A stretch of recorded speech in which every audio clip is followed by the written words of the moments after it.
Rex না ইয়ে কি বলে বেনেডিক্ট কোনটা?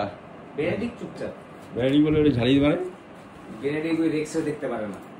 দেখি বুঝতে এই যে কাকু, হ্যাঁ তোমাকে আজকে আমরা সার্জারি করা হবে, হেমাটোমা সার্জারি।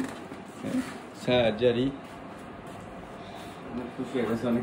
আপনারা দেখছেন ওর মাইটের সমস্যা ছিল, একটু প্যারাসাইট বডি থাকলে স্ক্র্যাচিংটা বেড়ে যায় এবং স্ক্র্যাচিং বেড়ে গেলেই হেমাটোমা হওয়ার সুযোগ থাকে। সুতরাং আপনার ডগকে অবশ্যই পার্সোনাল হাইজিনটা ভালোভাবে মেনটেন করবেন, রেগুলার গোসল দেওয়া এবং একটু প্যারাসাইট টিক, লাইস, ফ্লি এগুলো যেন না হয় সেগুলোর দিকে খেয়াল রাখবেন, তাহলে হেমাটোমা হওয়ার চান্সেস কমে যাবে।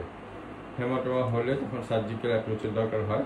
সুতরাং আপনারা একটা খেয়াল রাখবেন। এই বিশেষ করে মনসুন সিজন যেহেতু আমাদের দেশে, তো ম্যাক্সিমাম সময় আমাদের এখানে ঝড় বৃষ্টি, গরম, ঝাপসা গরম থাকে। এই সময়টাতে একটু প্যারাসাইট হয় এবং একটু প্যারাসাইটের কারণেই হেমাটোমা হয় নানান জায়গায়। বেশি হয় কানে, সামনের হাতের দিকে হয়, পেছনেও হয়।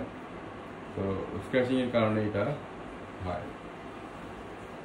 তো এখন আমরা ওকে অ্যানেস্থেসিয়া দিয়ে হেমাটোমা কারেকশন করে দেবো ইনশাআল্লাহ। ভালো করার মানে আল্লাহ, আমরা কিচ্ছু না।